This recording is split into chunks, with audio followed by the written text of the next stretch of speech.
হঠাৎ অন্ধকারের মধ্যে খাঁ সাহেবের মূর্তি আবার দেখা গেল।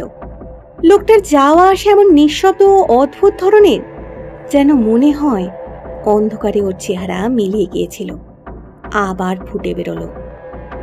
কোথাও যে চলে গিয়েছিল এমন মনেই হয় না, পাকা ঝুনো খেলোয়াড় আর কি।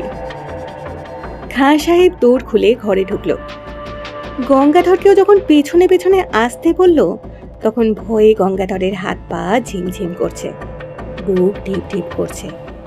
এই অন্ধকার গুদাম ঘরের মধ্যে নিয়ে গিয়ে ঠিক ওর লোকটা ওর ওই লম্বা হাতে গলা টিপে ধরবে, কিংবা বুকে ছুরি বসাবে। সেই ফোন দিতেই এত দূরে ভুলিয়ে এনেছে। লোকটা নিশ্চয়ই জানতো যে তার কাছে টাকা আছে, সন্ধান রেখেছিল। কি জানে খোদাদাত খায়রি লোক কিনা। গঙ্গাধরের কপালে বিন্দু বিন্দু ঘাম দেখা দিলে